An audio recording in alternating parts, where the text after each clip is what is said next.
പിതാവിൻ്റെയും പുത്രൻ്റെയും പരിശുദ്ധാത്മാവിൻ്റെയും നാമത്തിൽ ആമേൻ. ഒരു നിമിഷം നമ്മുടെ കണ്ണുകളെയും നമ്മുടെ മനസ്സിനെയും നമ്മുടെ ചിന്തയെല്ലാം കർത്താവിൻ്റെ വചനം കേൾക്കുന്നതിന് വേണ്ടിയിട്ട് നമുക്കൊരുക്കാം.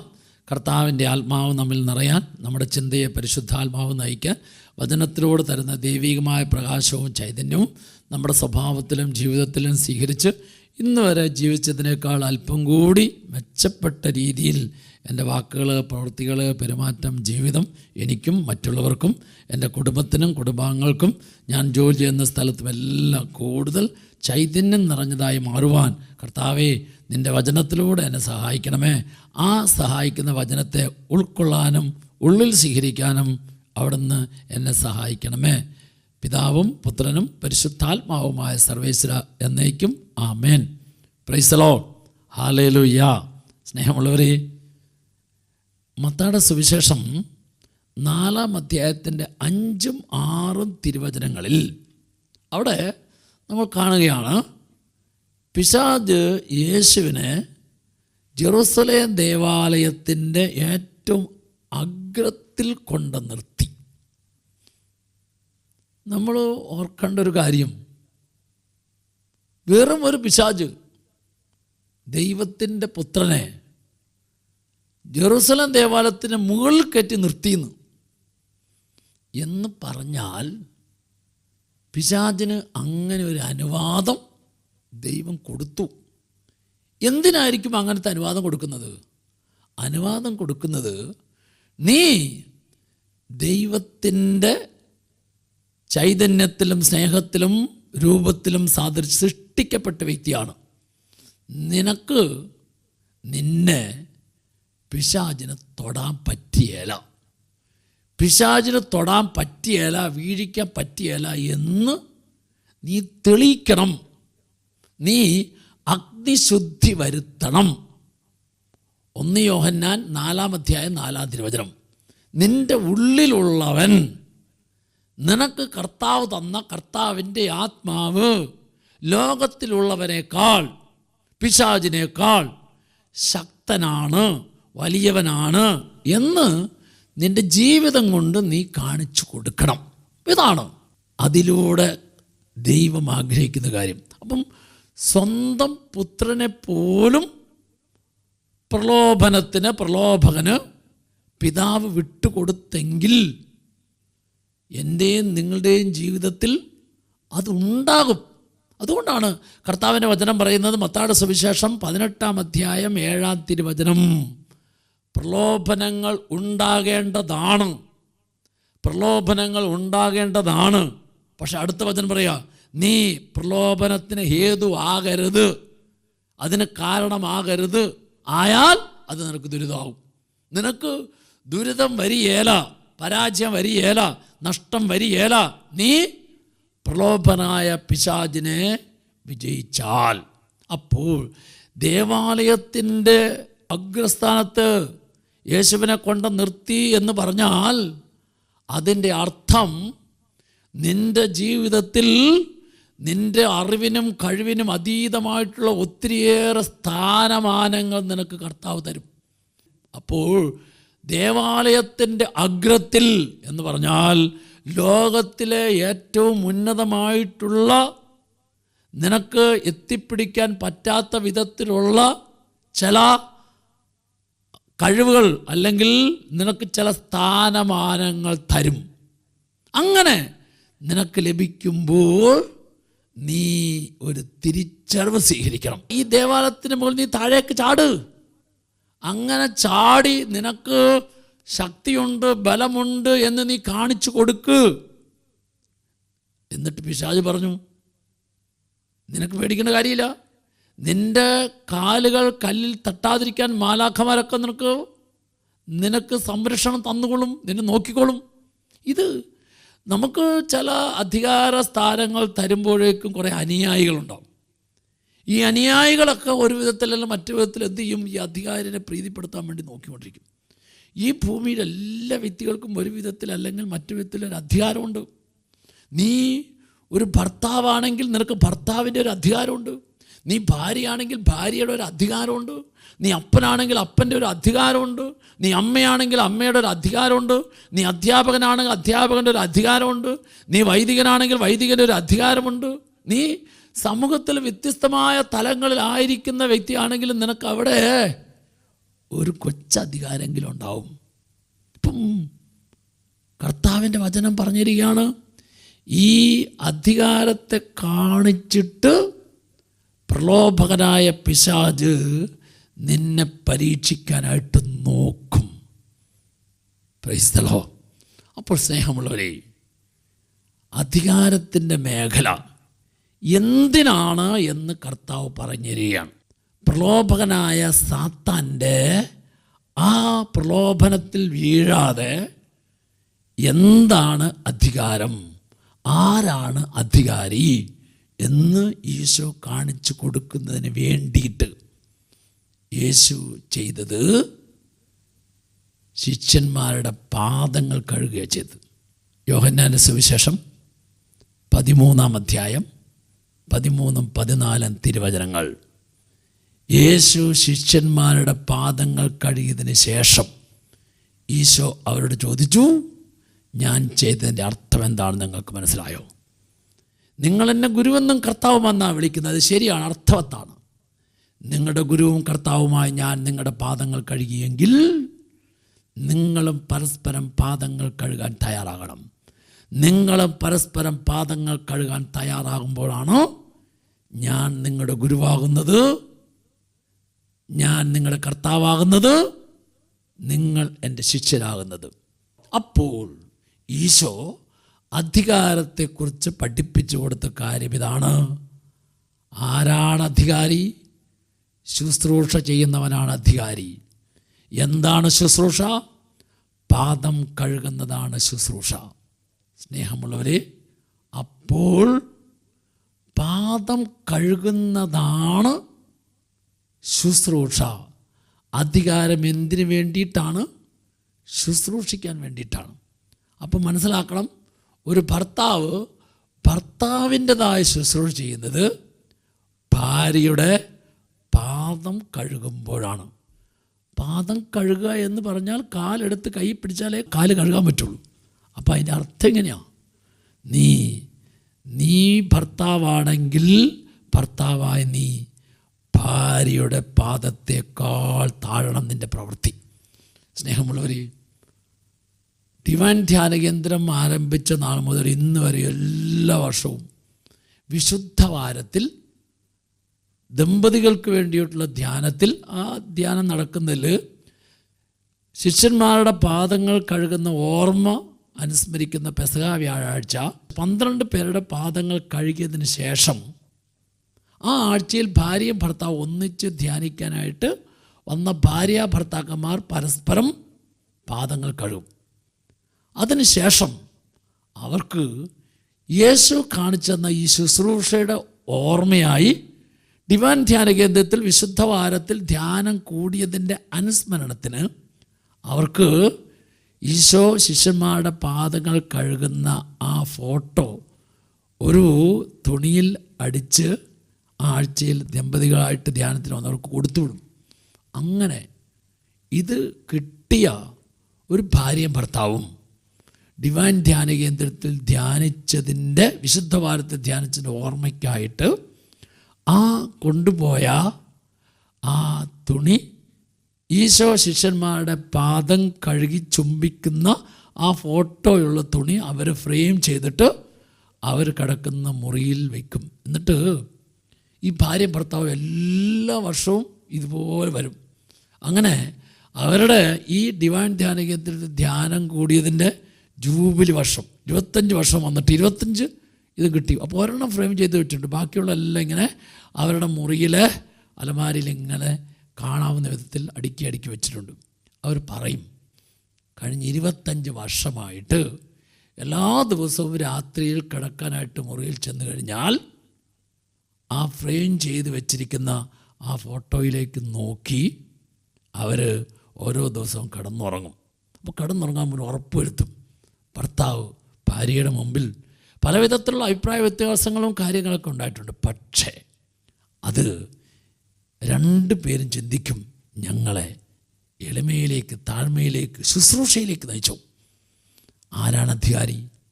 എന്താണ് ശുശ്രൂഷ? പാദം കഴുകുന്നതാണ് ശുശ്രൂഷ.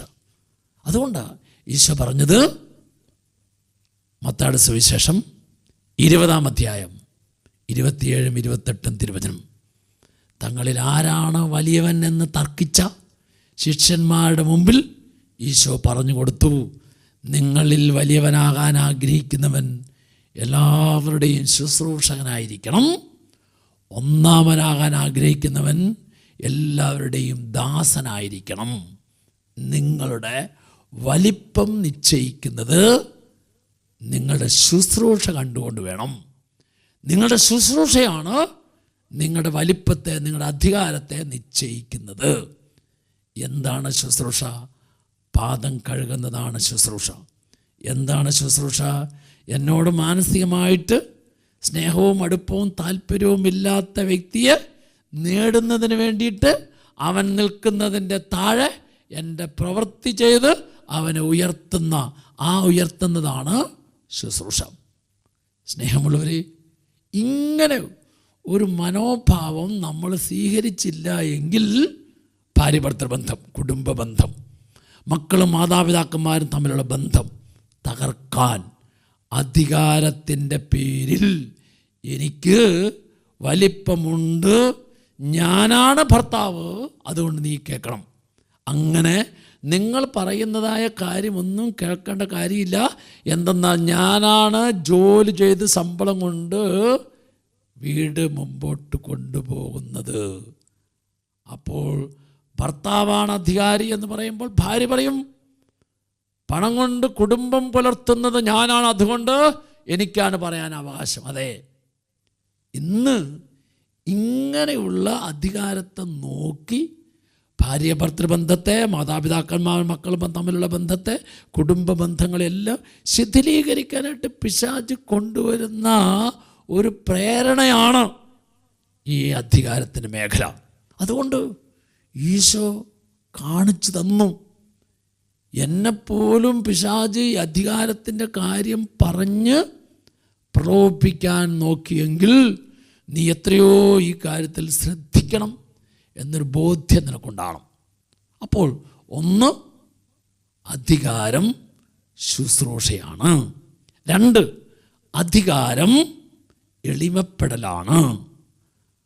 പ്രഭാഷകന്റെ പുസ്തകം 3-ാം അധ്യായം 18-ാം തിരുവചനം വചനം പറയുകയാണ്, നിങ്ങളെത്ര ഉന്നതനായിരിക്കുന്നോ അത്രയും നിങ്ങളെ തന്നെ എളിമപ്പെടുത്തുക.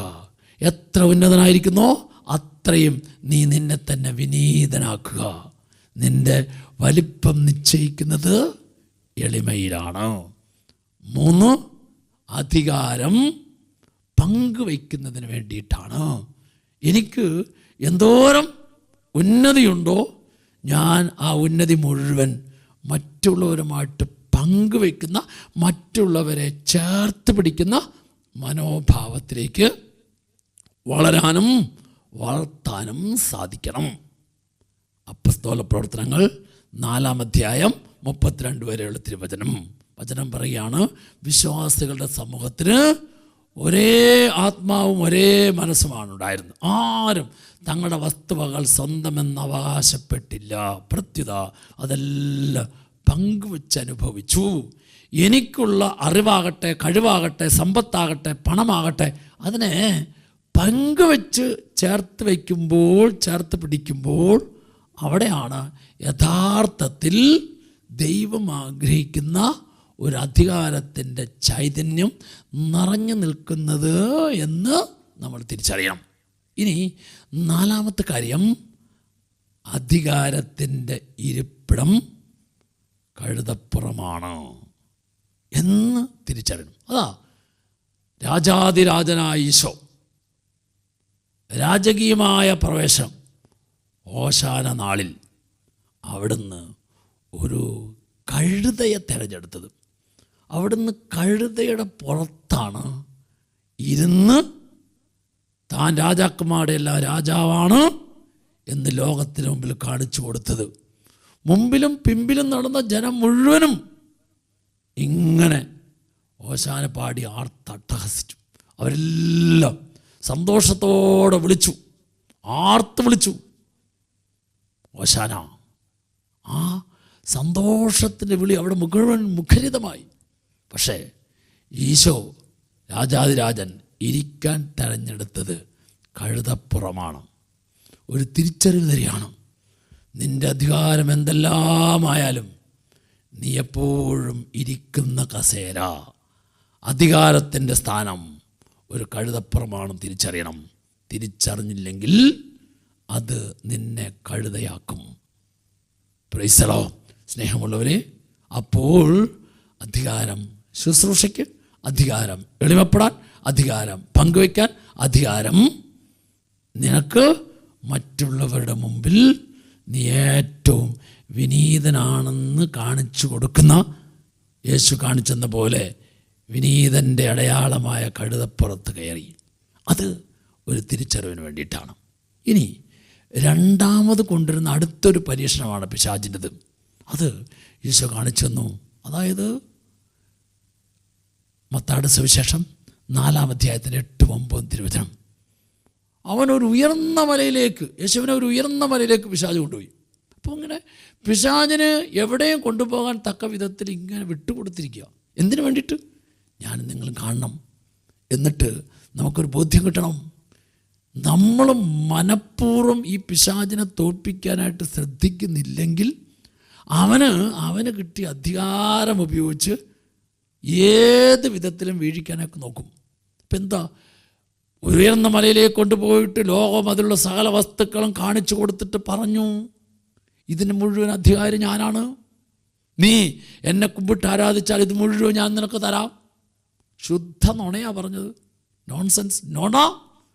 അപ്പോൾ ഇവനുണ്ടല്ലോ, ഏതിൻ്റെയും ഉടമസ്ഥൻ ഞാനാണ് എന്ന് നുണ പറയാം.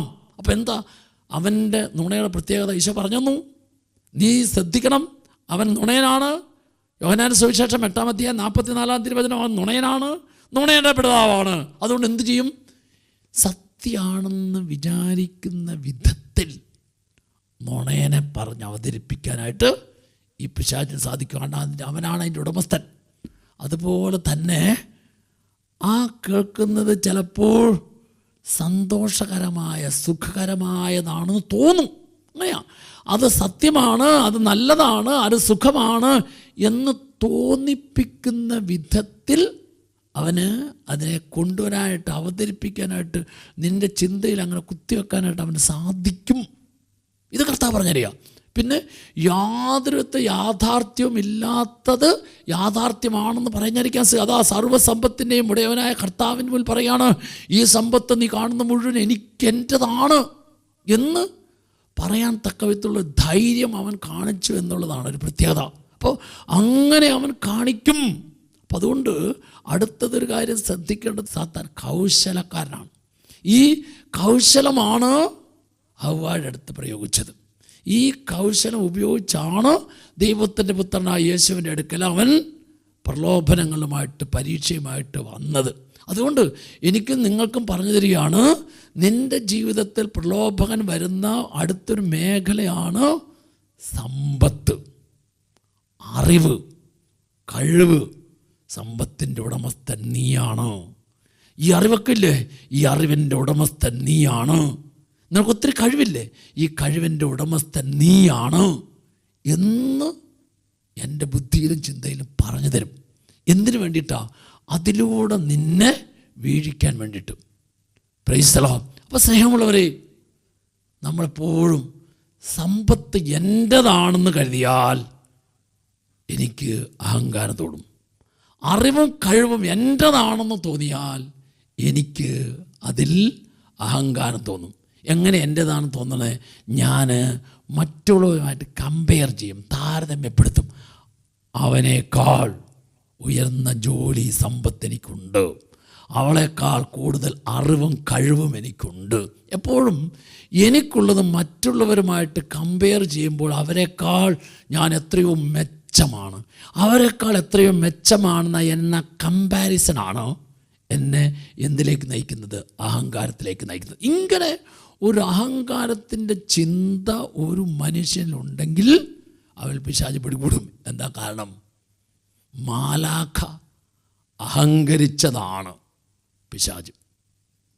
ലൂസിഫർ മാലാഖ അഹങ്കരിച്ചു. അപ്പോഴാണ് അത് ഉന്നതത്തിൽ താഴേക്ക് ചാടേണ്ടതായിട്ട് വന്നത്. അപ്പോൾ അതുകൊണ്ട് എപ്പോഴും ഏത് മനുഷ്യരിലും ഒരു വിധത്തിൽ അല്ലെങ്കിൽ മറ്റു വിധത്തിൽ എന്തൊക്കെയോ ഉണ്ട്. ഐ ആം സംതിങ്, ഞാൻ എന്തോ ആണ്, എനിക്കെന്തൊക്കെ കുറേ കാര്യങ്ങളുണ്ട് എന്നതായ ചില ചിന്തയിലേക്കും തോന്നലിലേക്കും മനുഷ്യനെ നയിക്കാൻ തക്ക വിധത്തിലുള്ള ചില പ്രലോഭനങ്ങൾ മനുഷ്യൻ്റെ ഉള്ളിൽ പിശാച് കൊണ്ടുവരും. Price the Lord. അതുകൊണ്ട് കർത്താവ് ഇങ്ങനെ പറഞ്ഞു. ലൂക്കായുടെ സുവിശേഷം 12-ാം അധ്യായം 15-ാം വചനത്തിൻ്റെ അവസാനത്തിൽ ഇങ്ങനെ പറഞ്ഞത്, സമ്പത്ത് കൊണ്ടല്ല മനുഷ്യജീവിതം ധന്യമാകുന്നത്. സമ്പത്ത് കൊണ്ടല്ല മനുഷ്യജീവിതം ധന്യമാകുന്നത് എന്ന ഉറപ്പിനെ സ്ഥാപിക്കാനായിട്ട് ഈശോ തുടർന്നൊരു ഉപമ പറഞ്ഞു. പറഞ്ഞ ഉപമ ഇങ്ങനെയാണ്: ഒരു ധനവാൻ്റെ കൃഷിസ്ഥലം കൂടുതൽ വിളവ് നൽകി. നോക്കിക്കേ, ഒരു ധനവാൻ, അവനിപ്പോൾ തന്നെ ധനവാനാണ്, സമ്പന്നനാണ്.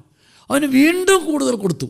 കിട്ടിക്കഴിഞ്ഞപ്പോൾ അവൻ ഇങ്ങനെ ബുദ്ധിയിൽ ചിന്തിച്ചു, എനിക്കിപ്പോൾ കിട്ടിയ സമ്പത്ത് മുഴുവൻ ശേഖരിച്ച് വയ്ക്കാനായിട്ട് എനിക്കിടമില്ലല്ലോ.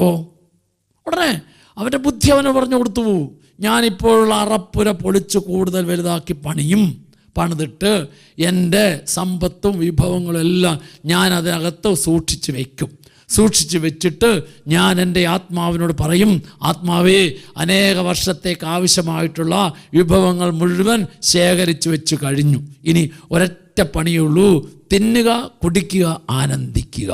ഇതാ അവൻ അങ്ങനെ പറഞ്ഞു തീർന്നില്ല.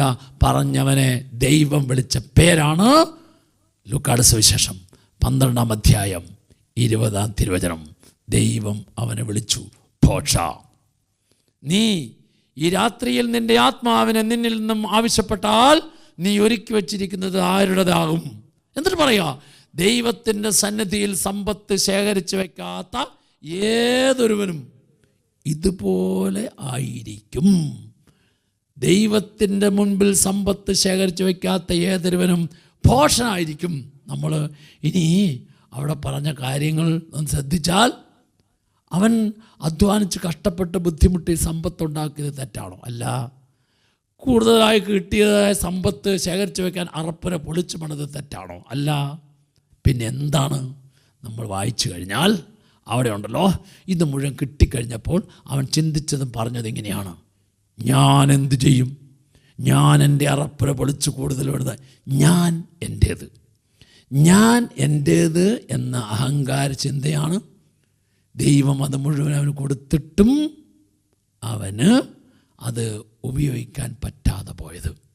ഇനി നമ്മൾ വേറൊരു കാര്യം കാണുന്നുണ്ട്. മത്തായിയുടെ സുവിശേഷം 19-ാം അധ്യായത്തിൻ്റെ 16 മുതലുള്ള തിരുവചനത്തിൽ അവിടെ ഒരു യുവാവ്, സ്നേഹമുള്ളവരെ, യേശുവിൻ്റെ അടുക്കൽ ചെന്നിട്ട് ചോദിച്ചു, നിത്യജീവൻ പ്രാപിക്കാൻ ഞാൻ എന്ത് ചെയ്യണം എന്ന് പറഞ്ഞാൽ, എനിക്കെന്നും നിന്നോടൊപ്പം ആയിരിക്കണം, അത് ഞാൻ എന്ത് ചെയ്യണം? അപ്പോൾ ഈശോ പറഞ്ഞു, നിനക്ക് പ്രമാണങ്ങളൊക്കെ അറിയാലോ, അതൊക്കെ എനിക്കറിയാം, ചെറുപ്പം മുതലേ ഞാനതെല്ലാം കൃത്യമായിട്ട് അനുഷ്ഠിക്കുന്നുണ്ട്. അവൻ പറഞ്ഞ കാര്യം ശരിയാണെന്ന് യേശു മനസ്സിലാക്കി. എന്നിട്ട് ഈശോ ആണ് ചോദിച്ചു, നിനക്ക് ഒരു കുറവുണ്ട്, നീ പൂർണ്ണനാകാൻ ആഗ്രഹിക്കുന്നുവെങ്കിൽ നിനക്കുള്ളതെല്ലാം നീ വിൽക്കുക എന്ന് പറഞ്ഞാൽ, കർത്താവ് അവന് പറഞ്ഞു കൊടുത്തു, നീ പ്രമാണങ്ങളൊക്കെ കൃത്യമായിട്ടൊക്കെ എല്ലാം അനുസരിക്കുന്നുണ്ട്, നിനക്കെന്താ കുറവെന്താണെന്നറിയാവോ? നീ ഉള്ളത് പങ്കുവെച്ചില്ല. നീ പങ്കുവെക്കണം. മറ്റുള്ളവർക്ക് കൂടി നിൻ്റെ സമ്പത്തും നിൻ്റെ അറിവും നിൻ്റെ കഴിവും നിനക്കുള്ളത് മുഴുവൻ നീ മറ്റുള്ളവർക്ക് കൂടി കൊടുത്തിട്ട് അവരെയും കൂടെ വളർത്തണം. അങ്ങനെ കൊടുത്ത് വളർത്തുന്ന മനോഭാവം നീ സ്വീകരിക്കണം. കൊടുത്ത് വളർത്തുന്ന മനോഭാവം നീ സ്വീകരിച്ചില്ലെങ്കിൽ നിൻ്റെ ഈ കൊടുക്കാത്ത മനോഭാവം അതിലൂടെ പിശാചിനെ പരീക്ഷിക്കും. സ്നേഹമുള്ളവരെ, യേശുവിൻ്റെ അടുക്കിലേക്ക് ഏതെല്ലാം വിധത്തിലുള്ള രോഗവുമായിട്ട് വന്നോ, ആ രോഗവുമായിട്ട് വന്നവരെല്ലാം തിരിച്ചു പോയപ്പോൾ സൗഖ്യം പ്രാപിച്ച് സന്തോഷത്തോടെ തിരിച്ചു പോയത്. യേശുവിൻ്റെ അടുക്കലേക്ക് ഏതെല്ലാം വിധത്തിലുള്ള പാപവും പാപത്തകർച്ചയുമായിട്ട് വന്നോ അവരെല്ലാം തിരിച്ചു പോയത് പരിപൂർണമായിട്ടുള്ള പാപമോചനം പ്രാപിച്ച് സന്തോഷത്തോടെ തിരിച്ചു പോയത്. യേശുവിൻ്റെ അടുക്കലേക്ക് ഏതെല്ലാം വിധത്തിലുള്ള കഷ്ടപ്പാടും ബുദ്ധിമുട്ടും പ്രയാസങ്ങളുമായിട്ട് വന്നോ തിരിച്ചു പോയവരെല്ലാം സന്തോഷത്തോടെ തിരിച്ചു പോയത്. എന്നാൽ ഒരേ ഒരു വ്യക്തി, ഈ യുവാവ്, വചനം പറയുക മത്തായിയുടെ സുവിശേഷം 19:22 അവൻ അതീവ സങ്കടത്തോടെ തിരിച്ചുപോയി. എന്തുകൊണ്ടാണ്? യേശുവിൻ്റെ അടുക്കിലേക്ക് വന്ന ഒരേ വ്യക്തി മാത്രമേ വചനം വായിക്കുമ്പോൾ നമ്മൾ സങ്കടത്തോടെ തിരിച്ചു പോയുള്ളൂ. അത് യുവാവാണ്. വചനം പറയുക എന്താണ് അവൻ സങ്കടത്തോടെ തിരിച്ചു പോകാൻ കാരണം? അവന് ഏറെ സമ്പത്തുണ്ടായിരുന്നത് കൊണ്ടല്ല, മറിച്ച് ഏറെ ഉണ്ടായിരുന്ന സമ്പത്ത് അവൻ പങ്കുവച്ചില്ല. ഇതാ നമ്മൾ ലൂക്കായുടെ സുവിശേഷം 19:1 വരെയുള്ള വചനം കാണും. യേശു സക്കേവൂസിൻ്റെ ഭവനത്തിലേക്ക് ചെന്നപ്പോൾ യേശു അവൻ്റെ ജീവിതത്തിൻ്റെ മേഖലകളിലേക്ക് കടന്നു ചെല്ലുന്നു എന്ന് തിരിച്ചറിഞ്ഞപ്പോൾ അവൻ ഏറ്റവും ആദ്യം ചെയ്ത കാര്യം, എനിക്കുള്ളതെല്ലാം ഞാൻ മറ്റുള്ളവരുമായിട്ട് പങ്കുവയ്ക്കുന്നു. ഈ പങ്കുവയ്ക്കുന്ന മനോഭാവത്തെ കണ്ടിട്ടാണ് ഈശോ അവനോട് പറഞ്ഞ് ഇന്ന് ഈ ഭവനം രക്ഷ പ്രാപിച്ചിരിക്കുന്നു. ആര്? തനിക്കുള്ള കഴിവാകാം, അറിവാകാം, സമ്പത്താകാം, പണമാകാം, ഏതായാലും പങ്കുവയ്ക്കുന്ന മനോഭാവമുണ്ടെങ്കിൽ ഈ പങ്കുവയ്ക്കുന്ന മനോഭാവം വളർത്തുന്ന മനോഭാവമാണ്. പങ്കുവയ്ക്കുന്ന മനോഭാവം ഉയർത്തുന്ന മനോഭാവമാണ്. ഓർക്കണം, പങ്കുവയ്ക്കുന്ന മനോഭാവത്തിലേ ദൈവത്തിൻ്റെ ആത്മാവ് സമൃദ്ധി തരുള്ളൂ. സ്നേഹമുള്ളവരെ, അപ്പസ്തോല പ്രവർത്തനം 4:32 നമ്മൾ കണ്ടു, ആദിമ ക്രൈസ്തവ സമൂഹം പങ്കുവയ്ക്കുന്ന മനോഭാവം സ്വീകരിച്ചു. എന്നാൽ ആ പങ്കുവയ്ക്കുന്ന മനോഭാവത്തിൽ തൊട്ടടുത്ത അധ്യായത്തിൽ 5-ാമത്തെ അധ്യായത്തിൽ അവിടെ അനന്യാസും സഫീറയും രണ്ടുപേരും ഭാര്യയും ഭർത്താവും പരസ്പരം ആലോചിച്ച ശേഷം പങ്കുവയ്ക്കുന്നതിൽ മടി കാണിച്ചു. പൂർണ്ണമായിട്ടും കൊടുത്തില്ല. പൂർണ്ണമായിട്ടും കൊടുക്കാത്തത് ഭർത്താവിനും ഭാര്യയ്ക്കും നാശമായി തീർന്നു. സ്നേഹമുള്ളവർ, അതുകൊണ്ട് നിനക്ക് കർത്താവ് എന്തെല്ലാം തന്നിട്ടുണ്ടോ, ഉടമസ്ഥൻ നീയാണെങ്കിലും മറ്റുള്ളവരുമായിട്ട് പങ്കുവയ്ക്കുമ്പോഴാണ് അതിൻ്റെ ഉടമസ്ഥനായ കർത്താവ് നിന്നെ ഏൽപ്പിച്ചു തന്നതിലൂടെ നിനക്ക് കിട്ടിയ ആ ഉടമസ്ഥാവകാശം അനുഗ്രഹമായി മാറുന്നത് എന്ന ബോധ്യം നമുക്ക് സ്വീകരിക്കാനായിട്ട് സാധിക്കണം. അപ്പോൾ അതുകൊണ്ട് അധികാരത്തിൻ്റെ മേഖല, സമ്പത്തിൻ്റെ മേഖല, അറിവിൻ്റെ മേഖല, കഴിവിൻ്റെ മേഖല, ഈ മേഖലകളിലെല്ലാം പിശാച് പ്രലോഭനമായിട്ട് വരും. അവിടെ നീ പരാജയപ്പെടരുത്. അവിടെ കർത്താവിൻ്റെ ആത്മാവിനാൽ നിറഞ്ഞ് അതിനെ മറ്റുള്ളവർക്ക് കൊടുക്കുന്ന, എളിമപ്പെടുന്ന, ചെറുതാകുന്ന, താഴുന്ന മനോഭാവം കുടുംബജീവിതത്തിലായാലും ഭാര്യ ഭർത്തൃ ബന്ധത്തിലായാലും മാതാപിതാക്കന്മാരും മക്കളും തമ്മിലുള്ള ബന്ധത്തിലായാലും അധികാരികളും അധീനരും തമ്മിലുള്ള ബന്ധത്തിലായാലും ഏത് മനുഷ്യബന്ധങ്ങളിലായാലും ഈ പങ്കുവയ്ക്കുന്നതിലാണ് കൂടുതൽ കർത്താവിൽ നിന്ന് ലഭിക്കുന്നത് എന്ന ബോധ്യം നമുക്ക് സ്വീകരിക്കാനായിട്ട് സാധിക്കണം. കരങ്ങൾ കൂപ്പി കണ്ണടച്ച് വചന ശുശ്രൂഷയിലൂടെ എനിക്ക് ലഭിച്ച വചനത്തിൻ്റെ പ്രകാശം, ചൈതന്യം എന്നിൽ ഒരനുഗ്രഹമായി മാറണം. ഈശോയെ, എൻ്റെ മനോഭാവത്തിലോ ചിന്തയിലോ പങ്കുവയ്ക്കുന്നതിലും എളിമപ്പെടുന്നതിലും ചേർന്നാകുന്നതിലും മറ്റുള്ളവർക്ക് നൽകുന്നതിലും എൻ്റെ മനസ്സിനെയും മനോഭാവത്തെയും അറിയുന്ന കർത്താവെ, നിൻ്റെ മനസ്സ് സ്വീകരിച്ച് നിന്നെപ്പോലെ മറ്റുള്ളവർക്ക് വേണ്ടി കൊടുക്കുന്ന, മുറിക്കപ്പെടുന്ന, പങ്കുവയ്ക്കുന്ന മനോഭാവം സ്വീകരിക്കാൻ അങ്ങനെ ശക്തിപ്പെടുത്തണമേ. നിത്യം പിതാവും പുത്രനും പരിശുദ്ധാത്മാവുമായ സർവേശ്വര എന്നേക്കും ആമേൻ.